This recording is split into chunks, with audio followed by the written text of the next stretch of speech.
Summer vacation বা গরমের ছুটি যাই বলি না কেন, এই গরমের ছুটি যখন স্টুডেন্ট ছিলাম তখন একটা আলাদা আবেগ কাজ করতো, আর এখন তো স্কুলের টিচার, এখনকার আবেগটা একটু অন্য রকমের।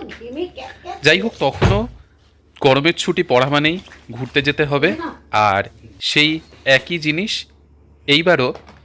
আগের 2 বছর কোথাও ঘুরতে যাইনি, কিন্তু এই বছর আগের থেকেই প্ল্যান করে রেখেছিলাম যে গরমের ছুটি যেই দিনই পড়বে সেই দিনই প্ল্যান করে নেব।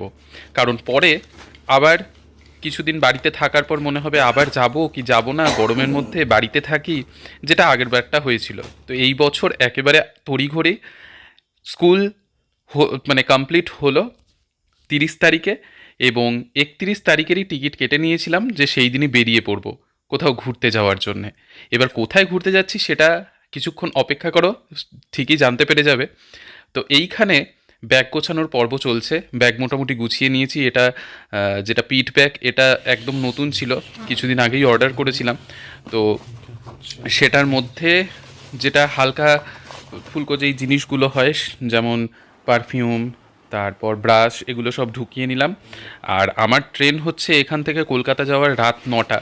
হ্যাঁ, কলকাতা যাচ্ছি মানে এই নয় যে কলকাতায় ঘুরতে যাচ্ছি, বাইরেই কোথাও যাচ্ছি, কিন্তু প্রথমে কলকাতা যেতে হবে তার জন্যে।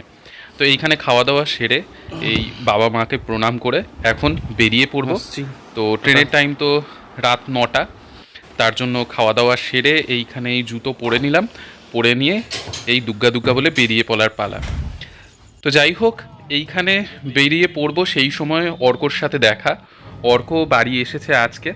তো ওকে আমি বলেছিলাম যে আমি রোববার দিনই রাত্রেবেলা বেরোবো, তো সেই সময় আমি বেরোচ্ছি, আর সেই সময় অর্কও আসে।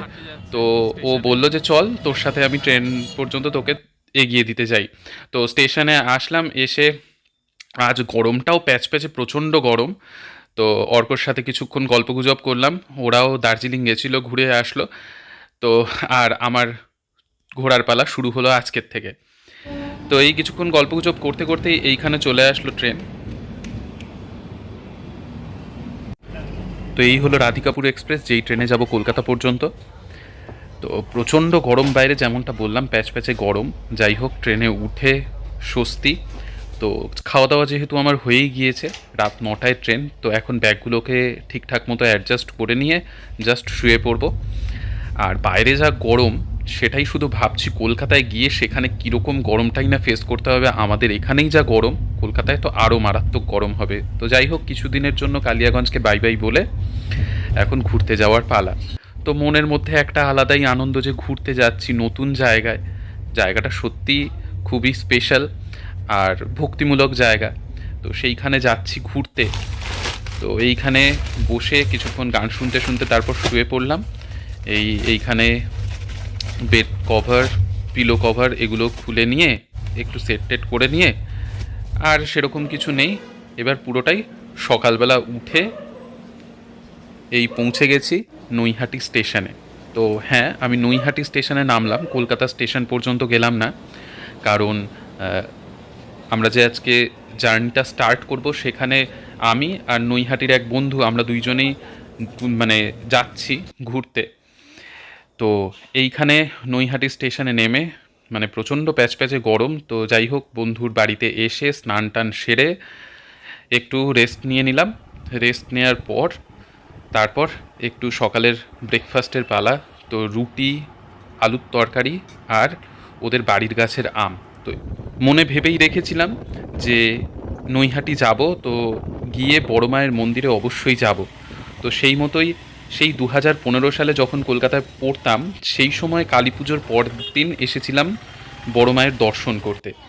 খুবই ভালো লেগেছিল। আর তারপর মানে হয়ে ওঠেনি বড় মায়ের মন্দিরে আসার। তারপর তো মন্দির নতুনভাবে তৈরি হয়েছে, বিগ্রহ হয়েছে নতুন।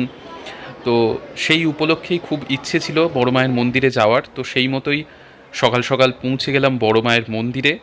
এখানেও মানে গরম তো প্রচণ্ড, প্রচুর ভক্তের সমাগম, দেখতেই পাচ্ছ কত লম্বা লাইন।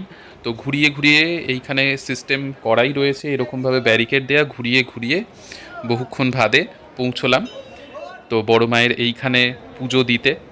দেখতেই পাচ্ছ যে কি ভিড়টাই না রয়েছে।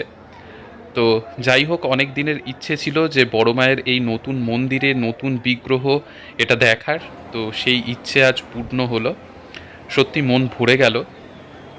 এতদিন ইউটিউবেই দেখতাম, তো আজ নিজে ভিডিও করতে পারলাম আর সামনে থেকে দেখতে পারলাম, বিশাল ব্যাপার, খুব সৌভাগ্যবান মনে হচ্ছে।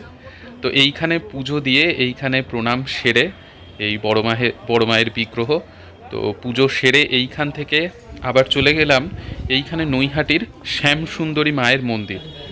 তো আমার সেই বন্ধুই বলল যে এই মন্দিরও খুব জাগ্রত, এখানেও খুব সুষ্ঠুভাবে পুজো হয়। তো এখানেও পৌঁছে গেলাম, এখানেও প্রণাম সেরে, এখানেও চত্বরটা বেশ ভালোই শান্তিমতো, এখানেও পুজো হচ্ছে, পুরোহিত মশাই পুজো দিচ্ছেন।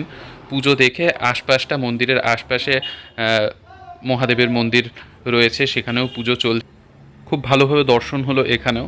তো এখান থেকে পুজো দিয়ে বেরিয়ে পড়লাম। সত্যি কথা বলতে প্রচণ্ড গরম, মানে আর ভালো লাগছে না বাইরে। তো বাড়িতে এসে বন্ধুর ভাইপো, ভালো লাগে একটু বলো তো। ও এসে আমার সাথে মানে গল্প করছে, বাইরে কোন গাড়ি যাচ্ছে কি যাচ্ছে, মানে পুরো ঘরের মধ্যে লন্ডভন্ড অবস্থা করলো কিছুক্ষণ।